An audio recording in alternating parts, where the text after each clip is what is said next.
Hey, it's Scott, and I'm here on the road with the Huron Valley Chamber. Today I'm here with Jordana at Recovery Mobile Clinic. How you doing today? Great, thanks for having me. You're welcome. Well, so tell us about your business and who are your customers? So I'm a nurse practitioner, and Okay. I got into this business because as an NP, we started seeing that a lot of our patients didn't have reliable transportation. Sure. And so what would happen is we'd say lose them to follow-up. They wouldn't be able to come in. Right. Now when you're dealing with patients who are struggling with an opiate addiction or an alcohol addiction and they miss their doctor's appointment, that could mean a relapse, Sure. an overdose. Oh, yeah. Death.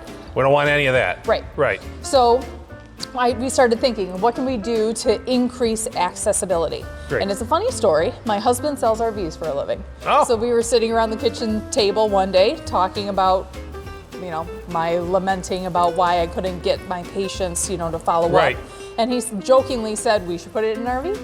And I said, There why it is. not? There it is. And then the Recovery Mobile Clinic was born. So Right. we take these units like what you're seeing to homeless shelters, transitional houses.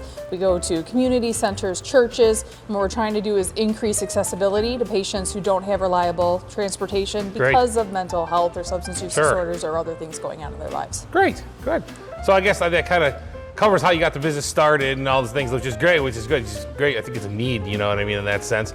So give inspiration. You sound like you got inspirational stories. You got some of those. And you got any good inspirational stories for We us? do. We see a lot of patients who are just right on the tipping point of just needing some extra support. Right. And there's one gentleman, I always tell his story. He was stuck at a homeless shelter in Detroit.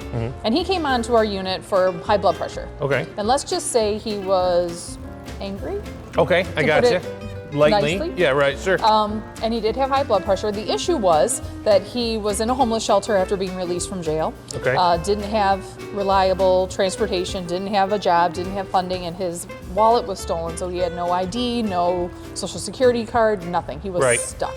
Gotcha. And he just didn't have resources. So what we were able to do with our case management team is actually get him on a government phone.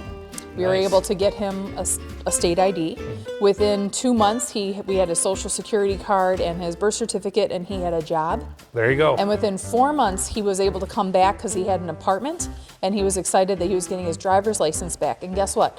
No more blood pressure medication. There you Because go. the issue was all of the other stressors that were kind of Well, the other going things on. that was going on. Right. Right. So So- that's the kind of work that we do here. We're trying to engage patients that have kind of fallen through the cracks and given up on themselves. Right. And give them the resources so they can be successful. So they don't give up and quit and just go back to what they know, which is substance abuse Sure. or alcoholism. Great. Well, thank you very much. Thanks for your time. Thank Have a you. great day. And then again, thanks a lot for watching. This is On the Road with the Huron Valley Chamber. Thank you. I'm Jordana with the Recovery Mobile Clinic. Every day is a great day to save a life.